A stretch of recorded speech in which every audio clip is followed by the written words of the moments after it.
Muy buenas noches, bienvenidos amigos, amigas, en este verano que parece que por fin se va animando a llegar. En estos primeros días del mes de julio estamos en el programa número 39, a punto de llegar al programa 40 en esta temporada, en el mes en el que, por cierto, finalizaremos esta temporada de Ni Más Ni Menos. Vamos a hablar hoy de diversos temas. Les cuento cuál es el menú del día. Además de nuestro debate y de nuestra agenda para este fin de semana, que viene absolutamente cargada, vamos a hablar de deuda pública, de privatizaciones en el apartado económico y de eso de lo que todo el mundo habla, pero que probablemente no todo el mundo sabe exactamente a qué se refiere, y es los aforamientos, a tono, como saben ustedes, con el aforamiento que se está llevando a cabo, que ya de hecho se ha producido en torno a la figura del rey don Juan Carlos. Bueno, hablamos de ello. Exultante porque Argentina ya está en cuartos. Está con nosotros Diego Barceló, economista, como saben. ¿Qué tal, Diego? ¿Qué tal?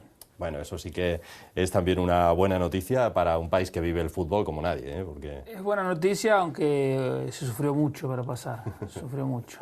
Bueno, hablando de sufrir, vamos a seguir sufriendo mucho tiempo también con la deuda pública, ¿no? Con la deuda pública, sí, la verdad que todo indica que se va a sufrir muchos años. A ver, ¿cuánto es la deuda pública? La deuda pública del conjunto de administraciones, es decir, Estado central, autonomías, ayuntamientos y seguridad social, es de 990.000 millones de euros. 990.000 millones de euros. Esto equivale a una deuda por habitante de 21.300 euros. Es decir, cada español, además de su hipoteca, debe 21.300 euros. Pero nada más nacer. O sea, un bebé que nace ya nace debiendo 21.000 euros. 21.300 euros, exacto. Ahora, ¿esto es mucho o es poco? Bueno, ya la cifra suena a una cifra exorbitante, y realmente es mucho. Si nosotros lo comparamos con los demás países de la Unión Europea, teniendo en cuenta la relación entre la deuda pública como porcentaje del PIB, vemos que España es el séptimo país con mayor deuda pública entre los 28 países de la Unión Europea. España tiene la deuda equivale a un 97% del PIB, y la media de la Unión Europea es el 87%, o sea, estamos 10 puntos por encima de la media. Y quitando los cuatro países pequeños en crisis, que son Irlanda, Chipre, Grecia y Portugal, solo nos superan Italia, que tiene el 133%, y Bélgica, que tiene el 101%. Nosotros a este ritmo lo podemos alcanzar a Bélgica. Claro.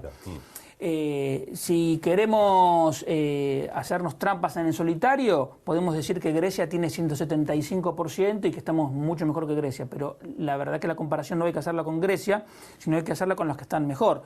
Por ejemplo, el país que tiene menos deuda con respecto a su PIB de toda la Unión Europea es Estonia, que tiene solo un 10%. Bulgaria y Luxemburgo tienen en torno al 20%, pero tenemos a Suecia con el 40%, Dinamarca con el 45%. Y de los países grandes tenemos el Reino Unido, que tiene 90%, Francia tiene el 94%, o sea, cerca de España, pero por debajo. Y Alemania tiene... Alemania ¿Tanto y Hungría, que se habla de Alemania? Sí, 80%. 80%. Está por debajo de la media. Ahora, tengamos en cuenta una cosa. El Tratado de Maastricht estableció que el límite de deuda pública respecto al PIB para todos los miembros de la zona euro es el 60%. Y la verdad que ese porcentaje es excedido por 16 países. Entonces, la comparación, la meta, tiene que ser como mínimo volver a cumplir los tratados a los que España se comprometió. Y España se comprometió a un 60% de deuda y está, como digo, en un 97%. Es una burrada. Es una barbaridad. Bueno, ¿qué pasa? Pasa que la deuda pública entre 2009 y 2013 se duplicó. Porque España llegó a tener en el 2007-2008 tenía la deuda pública era de menos del 40%. O sea que pasamos de menos del 40% al 97% en 5 años. Ahora, la deuda pública, ¿por qué ha crecido? Bueno, por un lado hay algunas cuestiones extraordinarias, como por ejemplo el rescate de las cajas de ahorro, por el cual para el cual España pidió 41.000 millones de euros a la Unión Europea. Y por otro lado tenemos el plan de pago a proveedores, que fueron unos 30.000 millones de euros aproximadamente, que en realidad era deuda que ya existía pero no estaba contabilizada. Al sacar la factura de los cajones, se emite deuda, se paga, entonces esa deuda pasa a estar contabilizada. De todas maneras, estos dos hechos extraordinarios suman poco más de 70.000 millones de euros, cuando en realidad el problema gordo es que el déficit fiscal, el déficit público del conjunto de administraciones públicas en los últimos 5 años sumó 450.000 millones de euros. ¿Esto qué quiere decir? Que a pesar de los recortes de gasto, a pesar de los aumentos de impuestos... Venimos de un año de numerosos recortes, claro, para detener todavía esa situación. A pesar de todo eso, el conjunto de administraciones públicas en los últimos 5 años han gastado 450.000 millones de euros más de lo que ingresaron. El año pasado en concreto gastaron 67.000 millones de euros más. Esto significa que cada día, incluyendo sábados y domingos, el Estado hoy gasta 200 millones de euros más de lo que ingresa. Y lo más notable de todo es que a pesar de ese gasto descomunal, hay gente que habla de austericidio, hay gente que critica al gobierno por cometer un supuesto austericidio, cuando en realidad cualquiera que esté escuchando y que esté mirando, que conozca estos números, rápidamente se da cuenta que lo que hay es un exceso de gasto. Porque, a ver qué pasa, cuando una empresa está en una crisis o en una familia... Una familia, que es un ejemplo que todos entendemos. Hay una crisis, ¿qué pasa? Bajan los ingresos, o uno pierde el trabajo o las empresas venden menos. ¿Y qué hacen para responder a eso? Bajan los gastos porque no tienen esa facilidad de aumentar los impuestos. Entonces, se diga lo que se diga, lo que habría que hacer es reducir más el gasto público. Que se ha hecho mucho para reducir el gasto, es verdad, pero dadas las cifras, hay que hacer más. Diego, hace unos días el ministro del ramo decía que es imposible recortar de más sitios. ¿Se puede reducir ese déficit? Precisamente, eso es lo más preocupante, que el gobierno ha renunciado a reducir el gasto público. La política fiscal del gobierno consiste en mantener el gasto público constante y esperar que el crecimiento económico y las medidas anteriores para aumentar los impuestos vayan rindiendo sus frutos, y entonces así lentamente el déficit público se va a ir reduciendo. ¿Pero esto qué quiere decir? Que este año, el 2015, el 2016, el 2017, la deuda pública va a seguir creciendo. Y ahora este problema está, no está en las portadas de los periódicos, porque la prima de riesgo, felizmente, está en niveles relativamente bajos y el Tesoro puede colocar su deuda sin mayores problemas. Pero justamente este es el momento para tomar las medidas que permitan reducir el déficit o incluso reducir directamente la deuda. ¿Qué puede hacer? Si una familia o una empresa tiene una deuda que tiene que reducir, ¿qué hace? Busca algún activo, alguna cosa que tenga y la vende. Y con eso que vende, paga su deuda. ¿Y tenemos joyas que vender en este caso? El Estado tiene la única empresa que transforma tabaco de España, es del Estado. Que por otro lado dicen que luego que fumar es malo y cobran impuestos.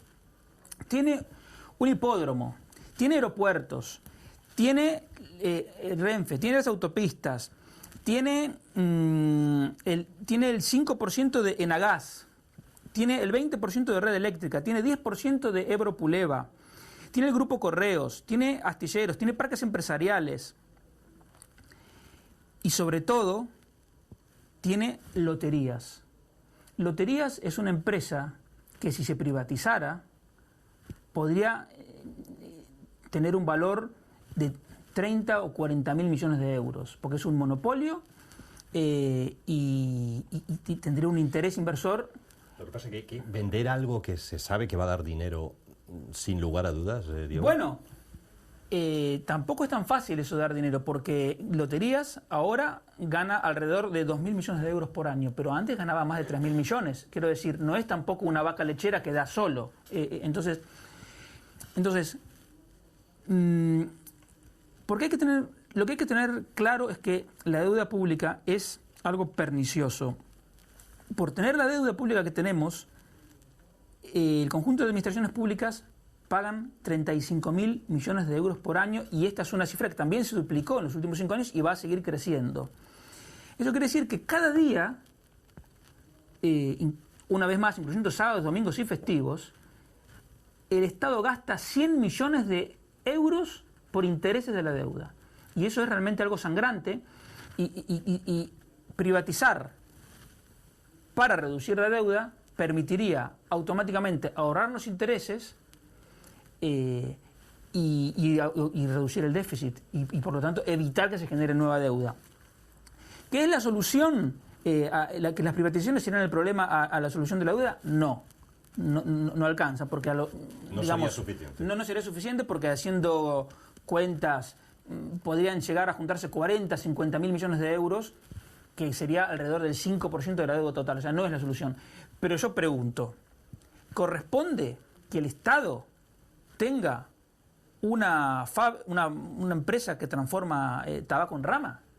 ¿Corresponde que el Estado tenga aeropuertos que ahora se van a privatizar, pero solo hasta el 49%? ¿Por qué hasta el 49%? ¿Corresponde que el Estado tenga el monopolio de las loterías, que tenga trenes, que tenga red eléctrica en gas? Yo creo que es clarísimo. Sobre todo, insisto, la deuda pública es un riesgo que está latente, con el que vamos a convivir durante años, y que, insisto, este es el momento para tomar las medidas. Cuanto más se deje correr el tiempo, va a ser peor. En fin, nos gustaría preguntar y hablar mucho sobre este asunto porque hay mucho que contar, pero nos quedamos sin tiempo. Además, la ventaja que tienen las privatizaciones es que automáticamente generan inversión privada, y al generar inversión privada significa actividad, empleo y también recursos fiscales. Ganan todos. Muy bien, Diego, pues muchísimas gracias. La semana que viene volvemos a hablar de economía para abrir este Ni Más Ni Menos. Hasta la semana que viene, aunque Diego le vemos dentro de un instante en nuestro debate. Hasta ahora mismo. Muy bien. Y a ustedes hacemos una pausa y enseguida hablamos de ese término que ahora tanto utilizan muchos, aunque no todo el mundo conoce exactamente lo que significa, lo del aforamiento.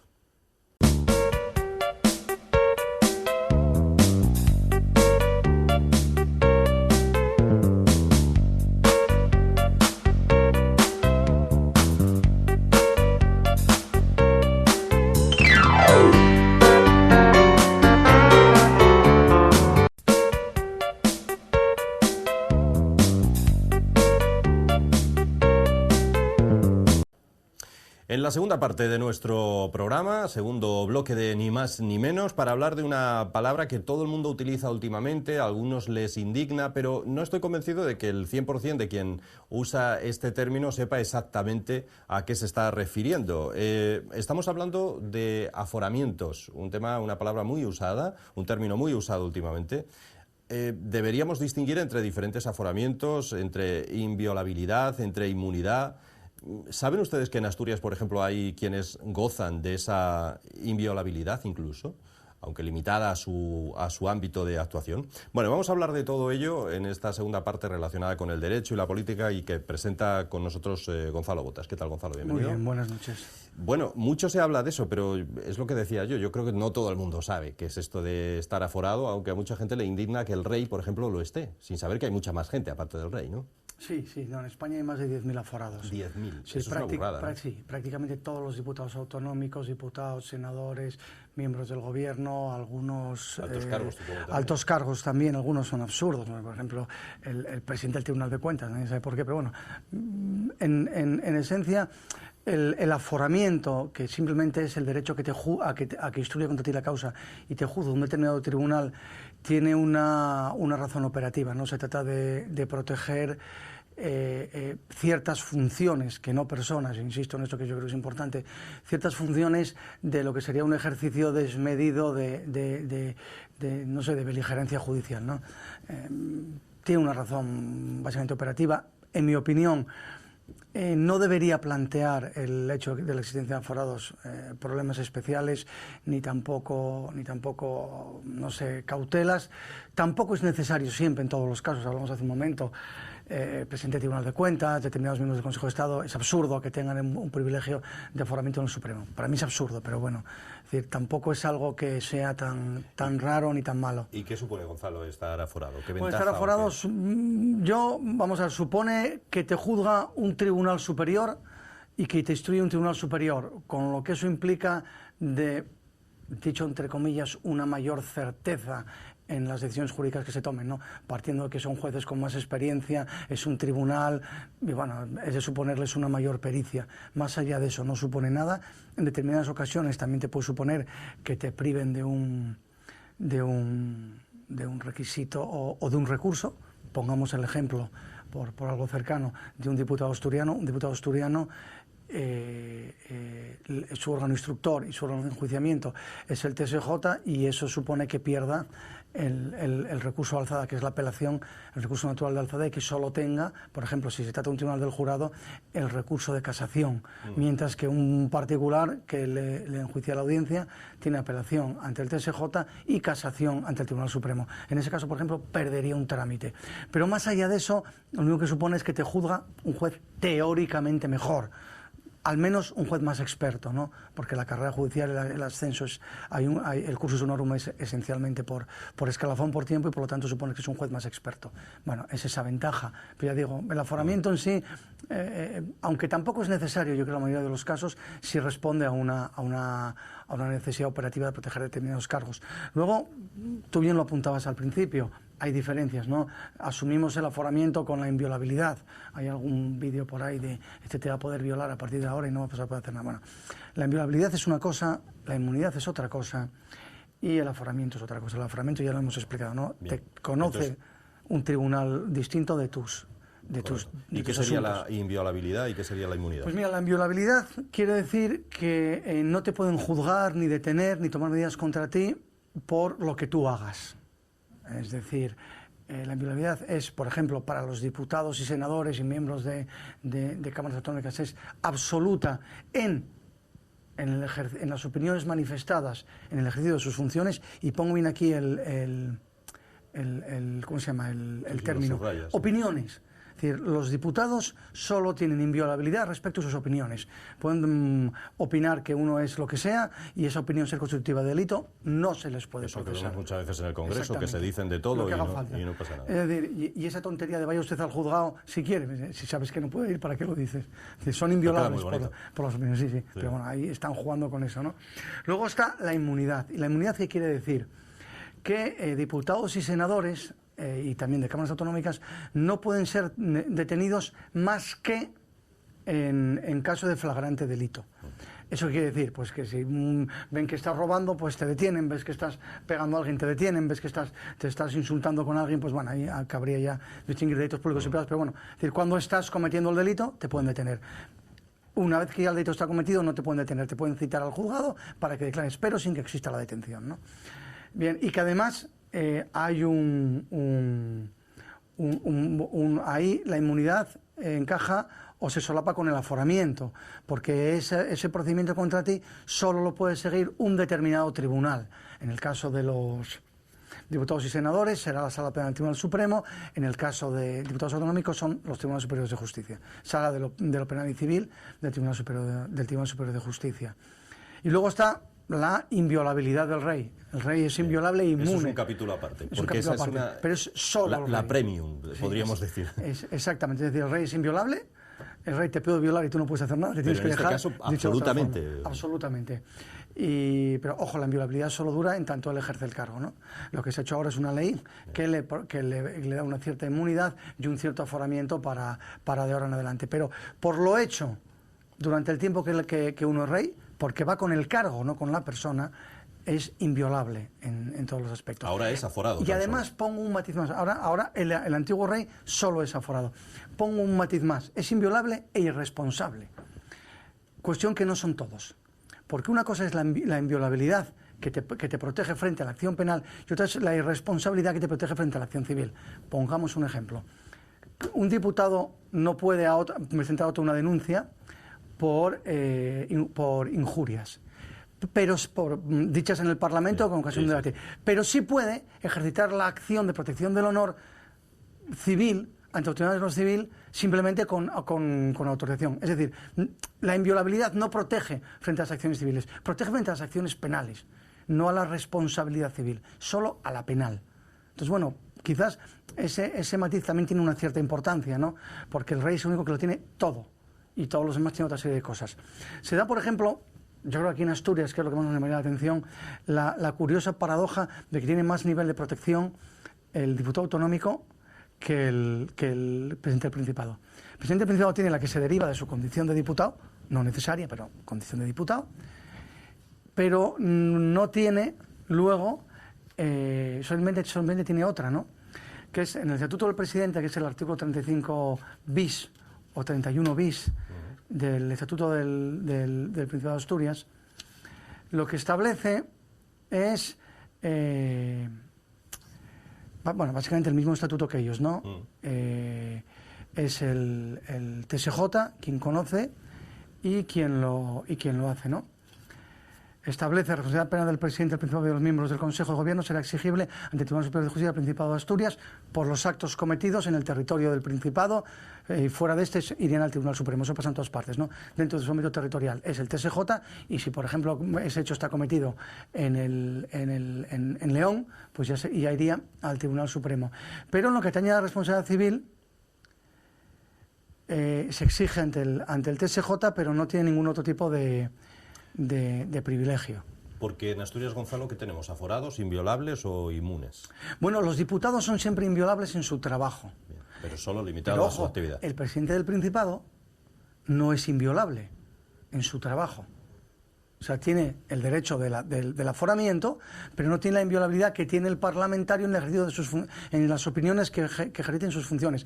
Sí, en tanto parlamentario, no en tanto que vaya por la calle y diga tú eres un lo que sea. No, ahí ya no lo tiene. O coge y roba un coche, ahí ya no lo tiene, ¿vale?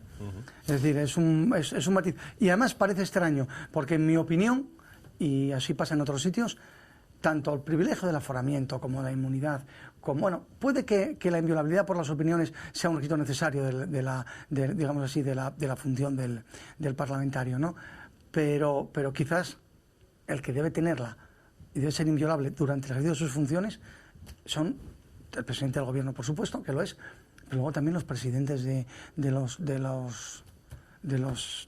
comunidades autónomas. De las comunidades autónomas. Las comunidades autónomas. ¿Hay sobreprotección, crees tú, para los políticos? A ver, yo creo que hoy en día sí. Tiene una razón histórica, ¿vale?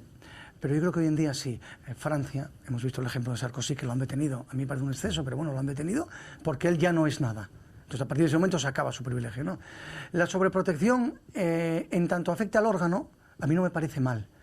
En cuanto se extiende a la persona, sí me parece mal. Y me explico.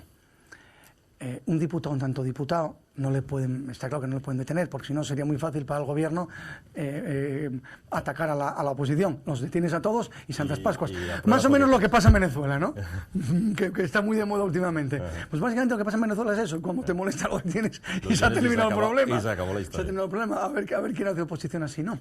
Pero sí es necesario un nivel de protección para las funciones que se hacen, porque al fin y al cabo son funciones que son esenciales para el buen funcionamiento, valga la redundancia, de la democracia, ¿no? Es decir, no podemos estar sometidos a que unos poderes se peleen con otros constantemente. Es decir, el sistema debe ser un sistema de pesos y contrapesos, pero no un sistema de conflicto continuo. Entonces hay que defender a unos organismos de los otros, de posibles conflictos, pero también hay que permitir que el ciudadano pueda verse en un pie de igualdad con los diputados. Ya digo, los privilegios que hoy tienen los políticos son privilegios que tienen un origen en el establecimiento de la democracia. Cuando se estableció la democracia había muchas cautelas hacia un poder judicial que venía del régimen anterior, había una necesidad también de proteger económicamente a los diputados que venían de su trabajo normal y que renunciaban a mucho.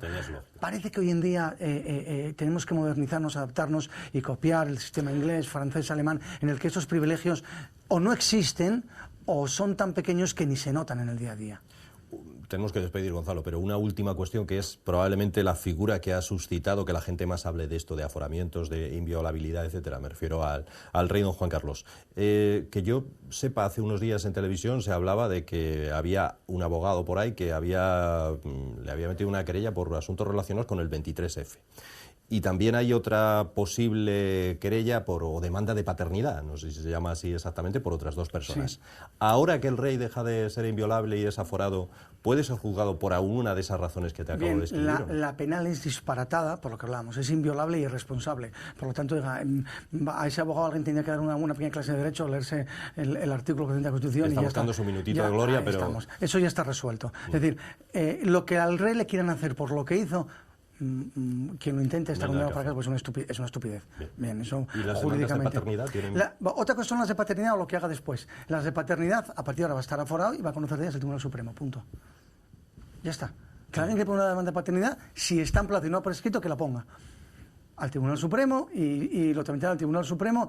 Ojo, con lo que eso supone de perjuicio para ambos, porque si los juzgados van lentos. Quiero poner aquí una pica en Flandes. Asturias es la comunidad autónoma con menos dilaciones judiciales de España. Es la que mejor funciona de largo, no por lo que digan las estadísticas, sino a mí también me lo dice la experiencia, ¿no? Cuando uno sale fuera a pleitear hay que amarrarse los machos salvo excepciones. Pero ya digo, van a estar los dos sometidos a un proceso público que va a durar muchísimo tiempo, porque el Tribunal Supremo va absolutamente lento, y eso que ha mejorado mucho con un plan que han tenido de choque al efecto, y se han puesto las pilas y van mucho más rápidos que antes, pero bueno, se va a dilatar mucho. Por lo tanto, eso no plantea un problema especial. Aforamiento, se le aplica el Código Civil, asunto terminado. Y luego está lo que el rey puede hacer a partir de ahora, que será pues peor que un diputado. Aforamiento, conoce el Supremo y punto. Sí, yo creo que es necesario proteger un poco el significado histórico de quien fue rey, no sometiéndolo a un paseo por los juzgados de toda España. Me parece lógico, elemental. Parece lógico, evidentemente. Bien, Gonzalo, muchísimas gracias por esta disertación. Y esperar que haya servido de algo y que no haya generado más confusión, que es lo que suele ocurrir en esos casos. No, creo que ha sido muy didáctico, de verdad que sí. Bueno, señores, pues vamos a hacer una pausa y enseguida, último bloque ya, invitamos a que pasen Rosa y Diego y nos ponemos a debatir sobre la actualidad nacional y regional.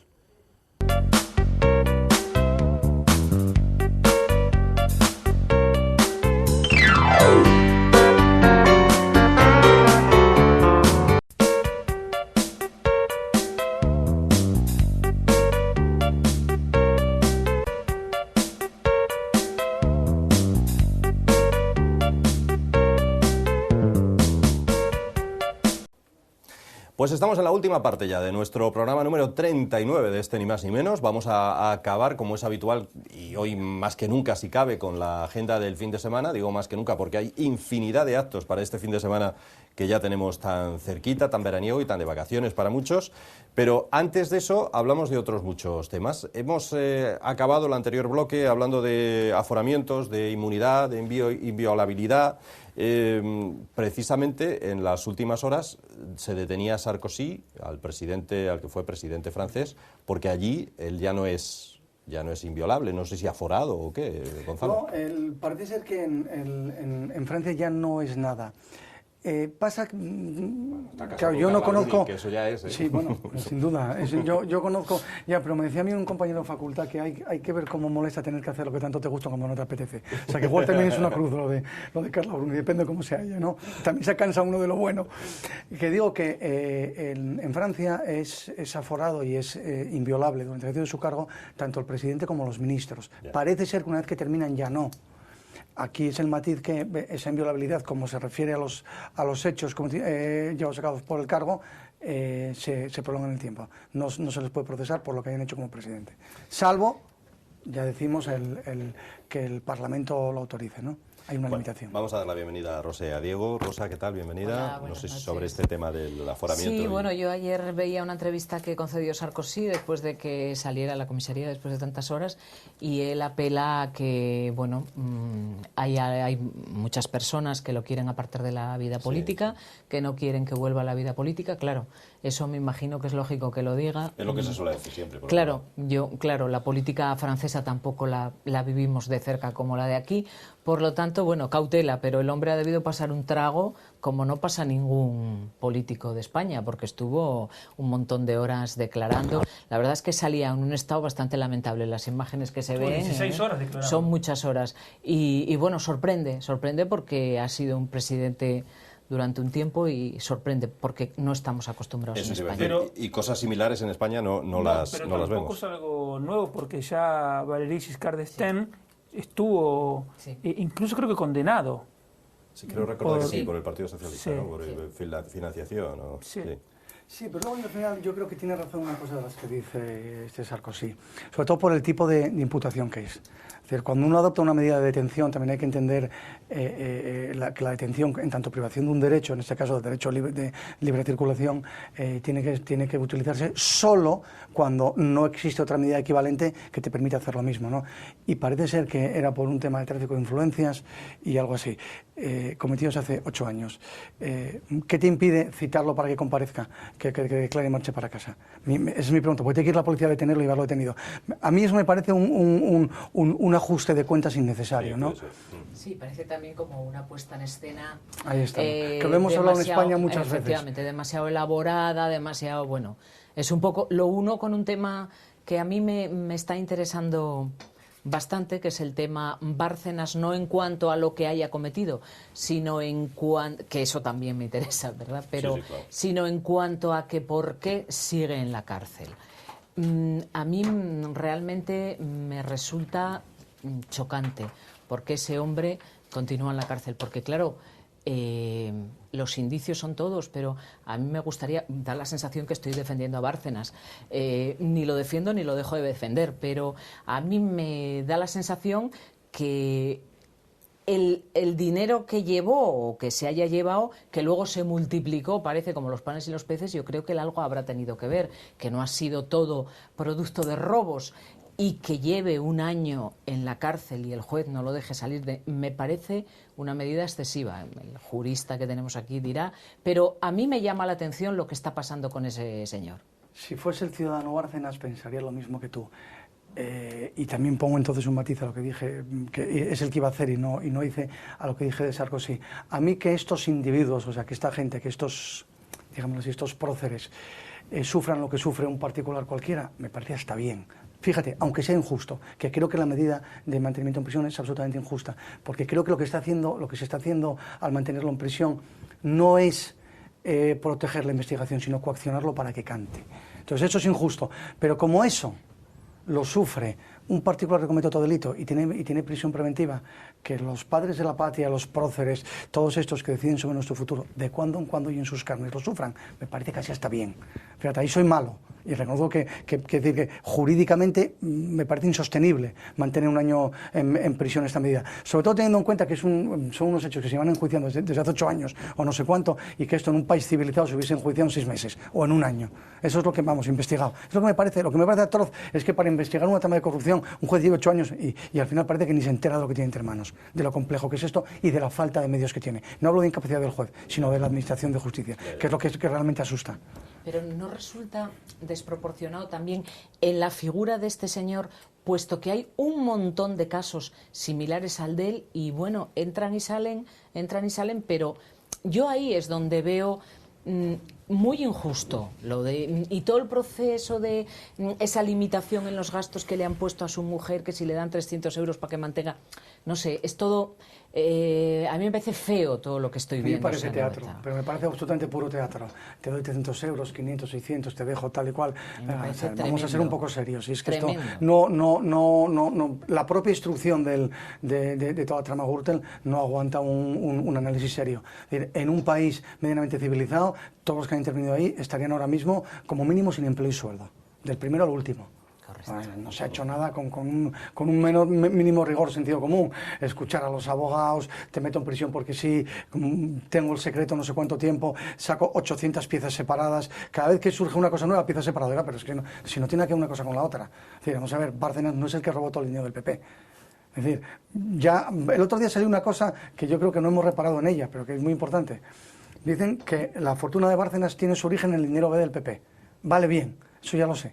Ahora vamos a empezar a investigar el dinero del PP, que es lo importante. Claro, y ahí claro. Bárcenas sí que ya no pinta nada.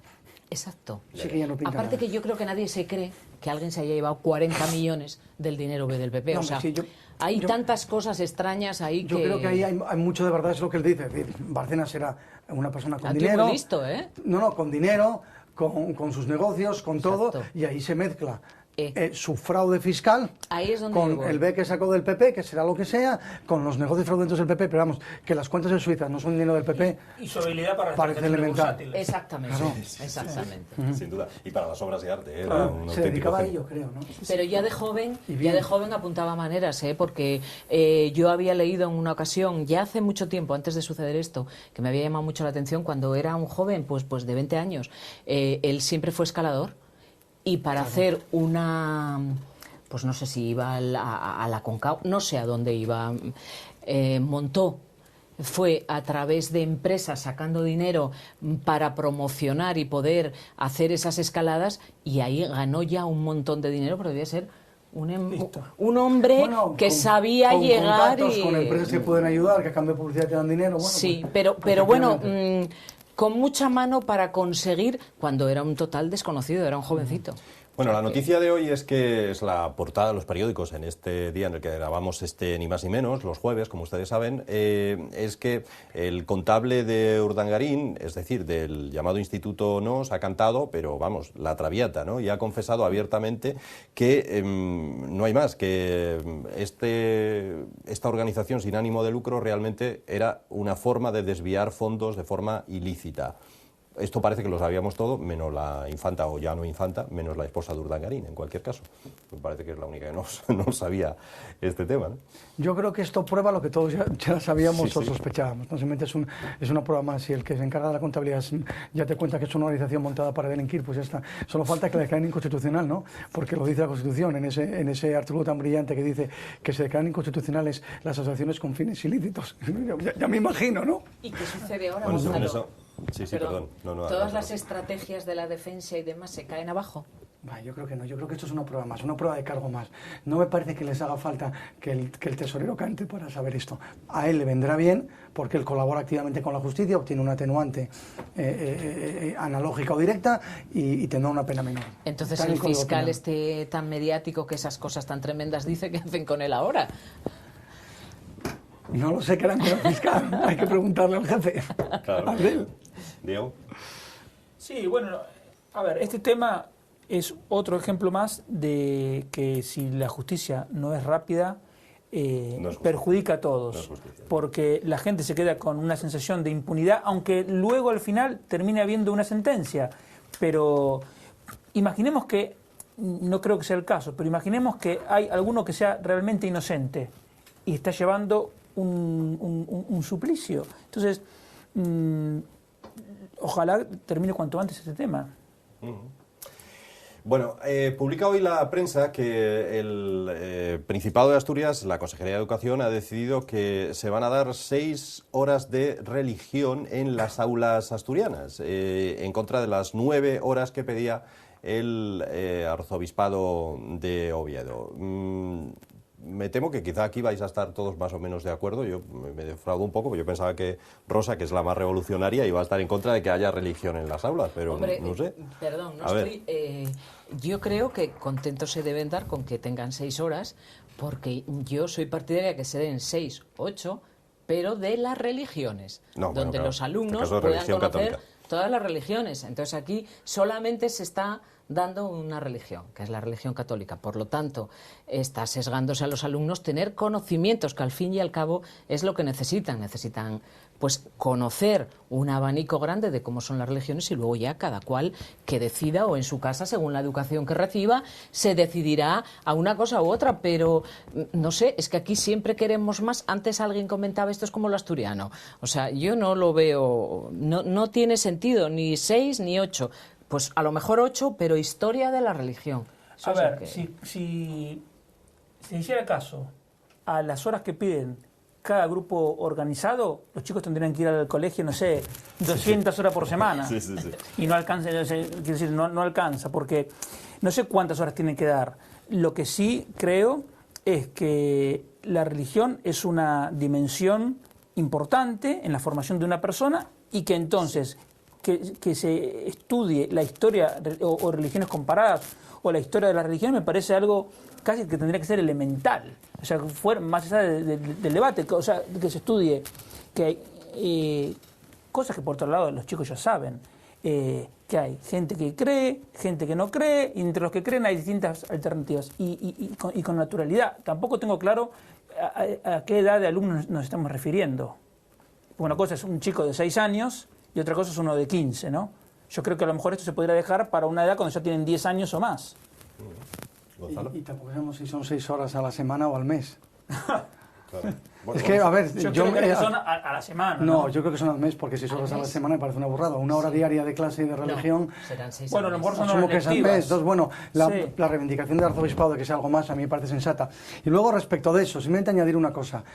Lo que decía Diego, ¿no? Es una dimensión de la persona de la religión, y luego hay que poner el énfasis, obviamente, en el catolicismo y en el cristianismo. ¿Pero por qué? Por una cuestión elemental y cultural. Cuando estudiamos historia, se estudia historia de España por un lado y historia del mundo por otro lado. Pues esto es exactamente lo mismo, ¿no? Hay una religión dominante que influye en nuestra cultura, en nuestra manera de pensar, en nuestra formación y todo. Y por lo tanto, forma parte de esa formación integral del ser humano, el saber por qué pensamos de una manera, o por qué la ley es de una forma, o por qué ha ido de otra forma. Y eso tiene mucho que ver con la religión católica, no solo como doctrina, ojo, Es decir, yo, fíjate, y soy, no creo que tenga que explicar que soy muy católico, ¿no?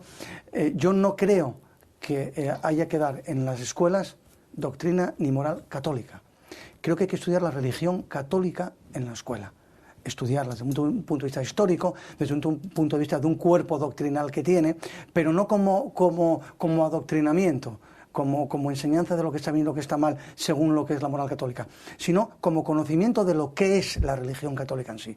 Es decir, que un alumno que acabe el colegio en España sepa lo que es la religión católica, lo que es la Iglesia católica, lo que son las instituciones católicas, lo que son los mandamientos, pero lo que son en tanto institución humana, y que salga con una idea clara de por qué España ha sido católico durante 20 siglos o durante 18 siglos. Claro, iba a decir dos cosas sobre lo que decía Gonzalo. Claro, que esa misma diferenciación de la importancia histórica y cultural y social que tiene la religión católica en España, ya la va a percibir el mismo alumno, porque muchos alumnos ya van a haber tomado la comunión cuando les estén dando la clase. Claro. O sea que los mismos chicos ya van a saber. Pero a mí me parece bien que esa formación esté, aunque el chico sea ateo, aunque su familia sea atea, y el chico con 18 años se declare ateo convencido, pero que tenga una formación. Mirá. Pero no solamente, supongo que Gonzalo estará de acuerdo, no solamente una formación sobre religión católica. Preferentemente.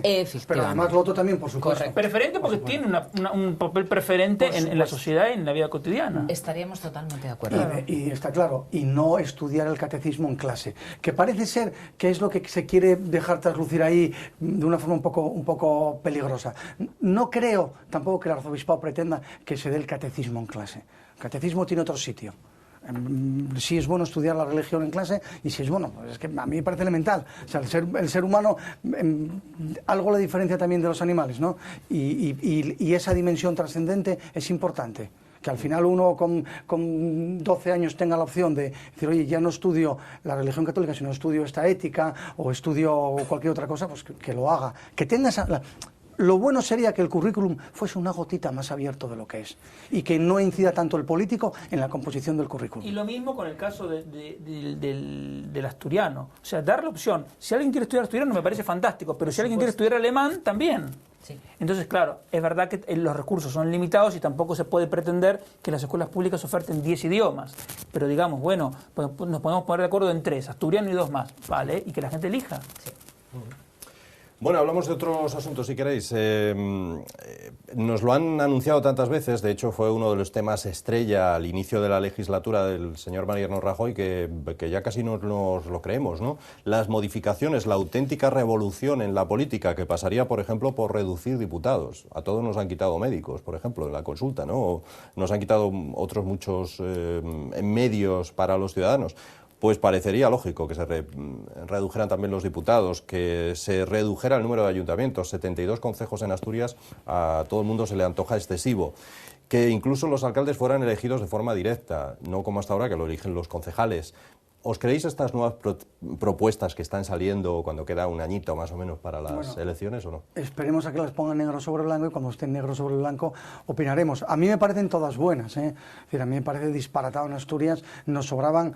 Yo ahí soy muy extremo, con 3 concejos, que son las 3 circunscripciones electorales. Vamos sobraos, lo que es a nivel de administración. No teniendo una diputación real como es, que no existe diputación aquí, ¿para qué quieres más que 3?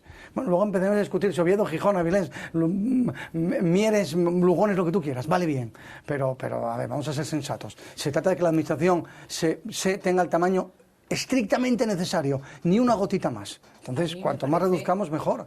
Yo creo que es adecuado y hay que abordar ese tema. Pero yo creo que está como un poco precipitado ahora mismo.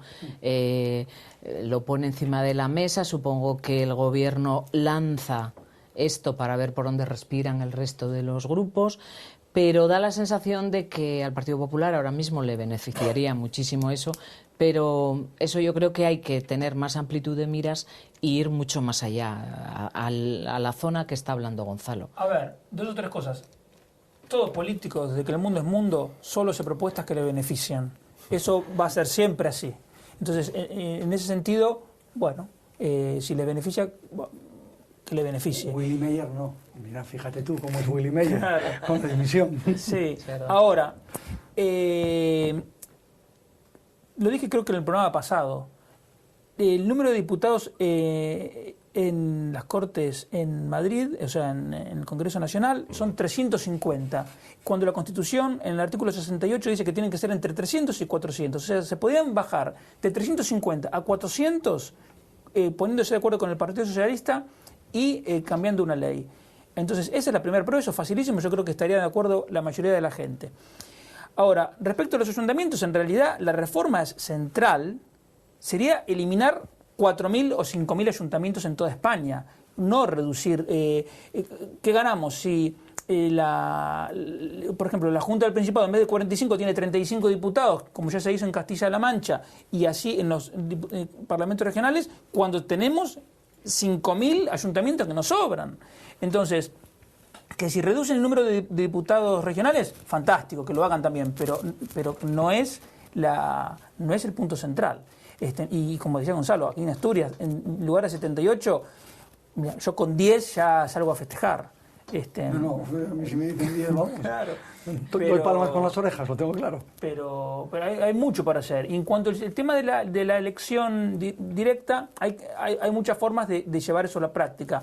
Porque uno puede, una forma muy simple es decir que gobierne la lista más votada. Fenómeno. Pero si gobierna la lista más votada, podemos tener el caso de un alcalde que tenga solo el 30% de los concejales y entonces no va a poder hacer nada de lo que tenía pensado hacer. Entonces el ciudadano no gana con eso. Entonces hay que pensarlo un poco más. Bueno, pero tampoco sería exacto porque con la ley de bases actual la mayoría de las competencias las tiene el alcalde. Entonces aún no tendría que llevar todo a pleno y el día a día no pasa por el pleno. Pasarían por el pleno grandes decisiones importantes. Pero si yo ahí daba la vuelta de tuerca, también yo creo que lo hablamos en el intermedio, suprime los concejales. O sea, ¿qué sentido tiene en un pueblo de 5.000 habitantes tener concejales? Pero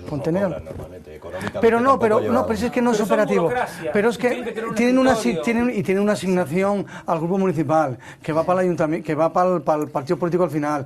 Pero además, ojalá fuese un pueblo de 5.000 habitantes. Estamos hablando a lo mejor de pueblos de 200 o de 500 habitantes. Sí, es que ahí, los alcaldes tienen sueldo, ¿eh? Ahí hasta 50.000 habitantes, yo te diría que hasta 50.000, y dependiendo, puede que bastante más, te sobra con tener alcalde. Te sobra con el alcalde. El alcalde que pueda designar 2 cargos de confianza y asunto terminado. Y los funcionarios. Por eso yo digo, si uno eleva el tamaño mínimo de los ayuntamientos a 30.000, 40.000, 50.000 habitantes, puede tener un pequeño consejo con algunos concejales y ya está, y se soluciona el problema. Los ahorros serían tremendos. Mira, yo siempre doy el mismo ejemplo. Brasil es 17 veces más grande que España y tiene 5.000 ayuntamientos. Con la misma proporción que Brasil, España tendría que tener, bueno, no me sale la cuenta, 1.000 ayuntamientos en vez de 8.000. Es una cosa que no tiene sentido. La verdad es que no. Lo que pasa es que en realidad tampoco tiene sentido tener 17 comunidades autónomas. O sea, siempre digo lo mismo. Murcia, La Rioja, Cantabria, Extremadura, Asturias no tienen escala para ser comunidad autónoma. Navarra tampoco, pero por su régimen fiscal especial sí puede mantenerse. Pero las demás no pueden. Sí, no es necesario, porque Álava también tiene un régimen fiscal especial y está dentro del País Vasco, que no tienen todos el mismo. Porque Navarra, digo, Álava tiene un foro especial también dentro. No, eso por supuesto. Sin duda.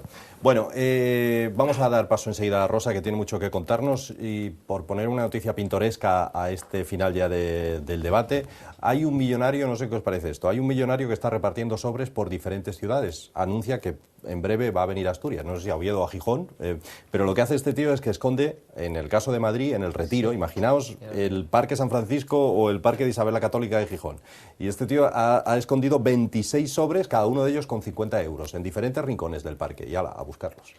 Porque es su forma de gastar el dinero, Pero cada uno lo gasta en lo que quiere. Puede causar un problema de orden público. Está causándolo ya, ¿no? Pero Y a mí aparte, me parece deplorable. hemos llegado a una situación, lamentable. es un poco denigrante, ¿no? Me lo parece a mí, ¿no? Denigrante. Al tío, vamos, yo es que no lo dejo pisar en la provincia si viene con...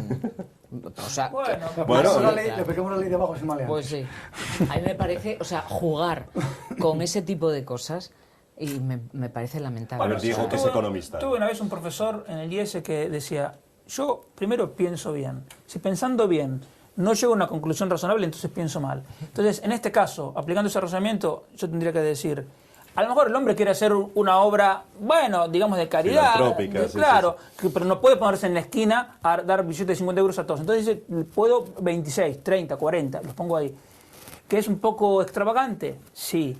Bastante. Pero yo pienso a lo mejor una persona realmente necesitada que se entera y tiene esos 50 euros, bueno. Y se al matarán. final no va a ser, Pero no sabes quién se lo va a llevar, claro. No tiene por qué Al final yo creo que es jugar con la gente y eso es tan Jugar con la sumamente, miseria en pequeñito, tan sumamente pernicioso como la lotería en sí misma. La lotería es lo más pernicioso del mundo, sobre todo porque es absolutamente moralmente demoledor, ¿no? Que alguien por ponerte los números se le solucione la vida y que haya gente que se está partiendo los cuernos y no salga adelante, moralmente eso es demoledor, ¿no? Bueno, pero pues todos eso pueden en jugar pequeño a la es igual. lotería. Sí, pero es lo Claro. mismo. Sí, pero es lo mismo. O sea, es demoledor, es decir, es injusto por definición. La lotería es un elemento injusto por definición. El hecho de que todos puedan aspirar a entrar en esa rueda de injusticia no lo convierte en justo. Y insisto en el ejemplo. Hay personas que se pasan toda su vida trabajando de sol a sol como bestias para no tener nada y uno por fuertes números tiene lo otro. Eso a esa persona lo que le hace es decir, ¿y yo para qué coño vine aquí? Pero la Es algo lotería, elemental. es una cosa que una vez me dijo mi hermano y es verdad. Todas las semanas hay varios que se hacen millonarios. Y es verdad. Entonces esa gente, bueno, Diego, se soluciona la vida. ya hay varios que sufren el no haberse hecho millonarios y el no tener pan para llegar a fin de mes a pesar de trabajar como cabrones. Sí, pero eso no es culpa de la existencia de la lotería. Sí tiene que ver. Sí tiene mucho que Yo ver. creo que no. El agravio que te genera, lo que te ataca moralmente, eso. Bueno, nos queda nada, muy poquito. Como siempre, le resumimos el tiempo a Rosa de una forma bestial, No así puede que... ser, porque hay muchísimas cosas Venga, para pues contar este vamos fin a de ver, ¿por semana. dónde empezamos, Rosa? Por Llanera. Porque Ya- luego hablaremos de sitios donde no ir. Exacto. Bueno, bien, pues empezamos por donde sí ir, en Llanera, Empezamos por Llanera. con los esconsurados, ¿no? Exactamente, viernes, sábado y domingo. Mercado, cetrería, recreación histórica. Cordero a la estaca. Está además francamente bien, o sea, lo hacen muy bien. Es una recreación histórica Sí, muy sí. bonita, torneo medieval, sobre todo el domingo a las 12 hay desfile, hay la recreación histórica, o sea, yo creo que se puede ir Está a dar guapo un de ver, paseo sí, sí. por Llanera. Está francamente bien. 4 y 5 de julio, viernes y sábado, en Bueño, en Ribera de Arriba, aquí al lado, el Festival Internacional de Jazz, a las 10:30 muy bueno. de la noche, los 2 días. Fundamental a todos los que les guste el jazz. En Luanco continúa el Festival del Bonito. Que le guste comer bonito, ya sabe, a Luanco. Luego, voy a pasar al occidente. En Villanueva de Oscos son las fiestas este fin de semana. Es muy bonito de conocer la zona de los Oscos, esa comarca. Tienen los megalitos, tienen los castros, tienen un monasterio fantástico, el monasterio de Santa María. Y el domingo pues hacen una gira campestre, hay fiesta y a las 5 de la tarde tienen un espectáculo que se llama Monólogos de Humor y se titula Vamos de Comedia. Son 4 monologuistas estupendos que van a hacer que se lo pasen fenomenal en Villanueva de Oscos el domingo a las 5. Luego ya, si nos centramos más en las zonas más grandes, Oviedo, este sábado, Philip Glass, fantástico, solo piano. Pero, aunque me coge la semana que viene, pero no lo voy a poder decir el próximo jueves, sí haría mención especial en el Campo Amor, el próximo viernes, día 9, los tambores de Japón, Kodo. Es un espectáculo que yo creo que todo el mundo debe ir a ver. Sí. Es fantástico. El miércoles el miércoles a las 8. Gijón, tengo que hacer un comentario. La semana pasada hablé de Metrópoli, que todo el mundo debería ir a verlo. Yo fui a verlo, la primera.